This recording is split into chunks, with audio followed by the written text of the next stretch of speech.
The European Union is now delaying retaliatory tariffs it intended to impose on the U.S. Those countermeasures included levies on U.S. agricultural products, whiskey, and appliances.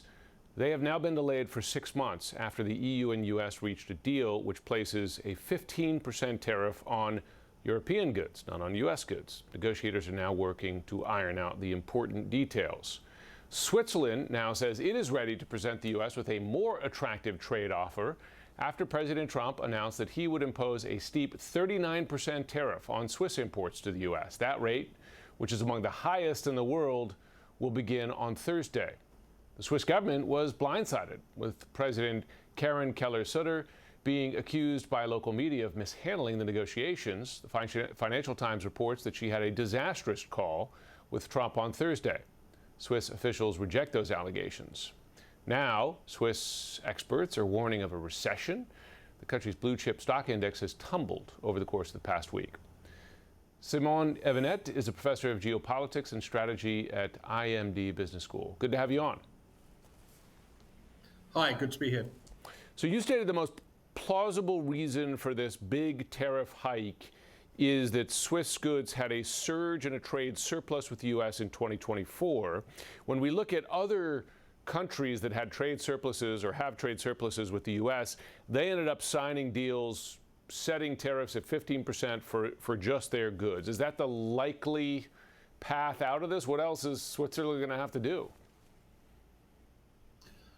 Well, the Swiss will also have to offer a much larger investment or spending commitment on U.S. products. In the last round, they offered 150 billion. They've offered that apparently since April, and that was not enough to satisfy the White House. So that number is going to have to go up, and then we will see if this reaches a level which President Trump finds acceptable. Do those purchase agreements actually hold water? Because there have been a lot of questions about purchase agreements made by other countries in their trade deals as to, some of it was spending that is already planned, and what are the guarantees? I remember going back to the first Trump administration, there was a big purchase agreement in the U.S.-China trade deal, and China never followed through on many of those agricultural purchases. So the spending could be either purchases of U.S. goods or investments in U.S. In new U.S. companies or in building factories in America. So it could go either way. Your skepticism on these purchase deals is, I think, merited, especially given what we learned in the phase one deal in China. Even during the last year of the first Trump administration, the Chinese did not spend as much as they said they would, and the Trump administration did not punish them for failing to deliver. Swiss pharmaceutical companies in particular depend on the U.S. market. The question is, are they going to have to absorb these tariffs? How long can they do so before passing on those costs to consumers? So the Swiss pharma companies, I'm told, make about half of their money worldwide in the United States. So it's a serious chunk of cash. As far as the tariffs are concerned, they can probably pass them on to American buyers, consumers, or people who need those medicines. And so that is not their biggest concern. Their biggest concern is the president's proposals that the price in the US should be the same as the price in other countries. That is by far their bigger beef, because that would really rip out the heart of their pricing model. So how do they try to meet the president halfway there? That would have enormous consequences for the Swiss pharma industry. Yeah. Well, they have been trying. They've been signaling several things. First, they would invest a lot more in the United States in production. Secondly, that they would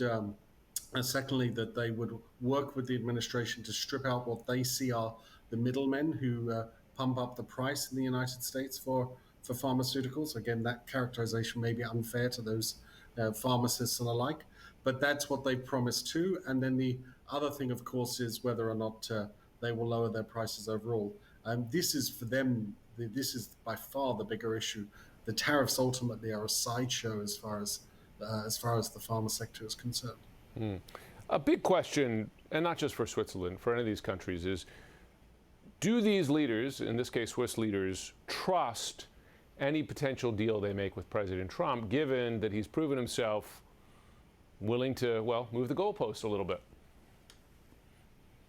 Well, everyone has seen the treatment of Canada and Mexico over the years, in between the first and second Trump term.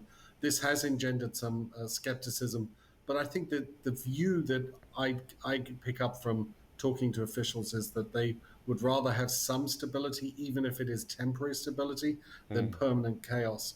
And I think that's what helps bring them to the negotiating table.